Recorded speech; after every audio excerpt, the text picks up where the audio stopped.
নমস্কার বন্ধুরা, আমি সিথি। আমার রান্নাঘরে আপনাদের সবাইকে স্বাগতম। তো বন্ধুরা, আজ আমি রান্না করে দেখাবো ছানার সন্দেশ। সম্পূর্ণ বাড়িতে তৈরি দুধের ছানার সন্দেশ। তো এর জন্য আমি নিয়েছিলাম প্রায় হাফ কেজি মতো গরুর দুধ, এবং এই গরুর দুধটাকে আমি কাটিয়ে আগে থেকে ছানা বের করে রেখেছি। সমস্যাটা কি হয়েছিল জানেন? আজ আমার এই যে গরুর দুধটা নিয়েছি, আমার বেশ কিছুক্ষণ ফ্রিজের বাইরে রাখার কারণে দুধটা আজ কেটে গিয়েছিল। তো ভাবলাম, কেটেই যখন গিয়েছে, সদ্য কেটেছে, খুব বেশি দেরি হয়নি, তাহলে আমি এটাকে ছানার সন্দেশ বানিয়েই ফেলি। তাই আমি ছানার সন্দেশ বানানোর জন্য রেডি হয়ে গেলাম। তো ফার্স্টেই আমি কড়াইয়ে দিয়ে দিয়েছি কিছুটা ঘি, আর আগে থেকেই আমি যে দুধ কাটিয়ে যে ছানাটা বের করে রেখেছিলাম, ওই ছানাটাকে খুব সুন্দর করে পানি ঝরিয়ে কিছু সময় ফ্রিজে রেখে একটু শক্ত শক্ত হয়েছে, তখন আর কি বের করে নিয়ে এবার আমি রান্নাটা করব।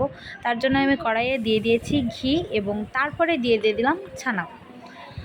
তো দেখুন বন্ধুরা, রান্না কিন্তু খুবই সহজ, একদম ঘরে তৈরি ঘরোয়া উপায়ে ছানার সন্দেশ। আর মিষ্টি তো সবাই পছন্দ করে, তো কথাই নেই। আর রান্নাটা দেখুন, রেসিপিটা। আর যদি আমার রান্নাঘরের ভিডিওগুলো আপনাদের ভালো লাগে, তাহলে অবশ্যই চ্যানেলটিকে সাবস্ক্রাইব করবেন এবং লাইক কমেন্ট শেয়ার করে পাশে থাকবেন। তো আমি কিছুটা পরিমাণে লবণ দিচ্ছি, আর এর আগে দিয়ে দিয়েছি কিছুটা পরিমাণে চিনি। চিনিটা আমি একটু পরিমাণ বুঝে বুঝে দেবো, আর কিছু সময় ধরে দিয়ে একবারে দিব না। তো দেখুন, ছানাটা এই যে হালকা হালকা একটু নরম নরম হয়ে যাবে ভাজার কারণে, পরে কিন্তু ছানাটা একটু শক্ত হয়ে যায়। দোকানের ছানার তুলনায় হালকা একটু শক্ত হয়, তার কারণ দোকানের ছানায় তো কিছুটা পরিমাণে ময়দা বা আটা ইউজ করা হয়, যেটা সত্যি।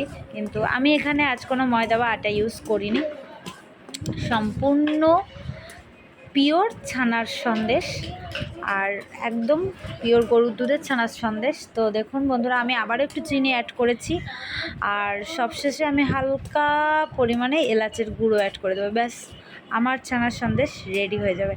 তো দেখুন, এভাবে কিন্তু একটু সময় নিয়ে নেড়েচেড়ে আর কি মিক্সড করতে হবে। আমি কিন্তু এখানে ময়দা দিচ্ছি না, আমি দিচ্ছি সামান্য পরিমাণে গুঁড়ো দুধ, যাতে ছানার সন্দেশটা একদম একটা দারুণ ফ্লেভার আসে। আরও বেশি এই গুঁড়ো দুধটা দেওয়ার কারণে মানে স্বাদটা দ্বিগুণ আকারে বেড়ে যায়, এই কারণে আমি এখানে কিছুটা পরিমাণে গুঁড়ো দুধ দিলাম।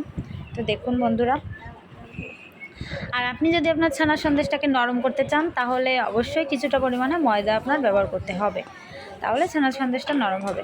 তো দেখুন, আমার সন্দেশটা কিন্তু পুরো রেডি, আর আমি এলাচের গুঁড়োটাও দিয়ে দিয়েছি, খুবই সামান্য পরিমাণে দিয়েছি। আর আমি কিন্তু খুব অল্প পরিমাণে বানাচ্ছি সন্দেশ আমার পুচকুসোনাটার জন্য। তো দেখুন, আমার ছানার সন্দেশ রেডি। তো বন্ধুরা, কেমন লাগলো ভিডিওটা? যদি ভালো লাগে তাহলে অবশ্যই কমেন্টে জানাবেন, আর আমার চ্যানেলটিকে সাবস্ক্রাইব করবেন। এতক্ষণ আমার সঙ্গে থাকার জন্য আপনাদের সবাইকে অনেক অনেক ধন্যবাদ, এবং অনেক শুভেচ্ছা রইল আপনাদের প্রতি। সবাই ভালো থাকবেন, সুস্থ থাকবেন, এবং আমার ভিডিওটিকে দেখার জন্য অনেক অনেক ধন্যবাদ সবাইকে। নমস্কার।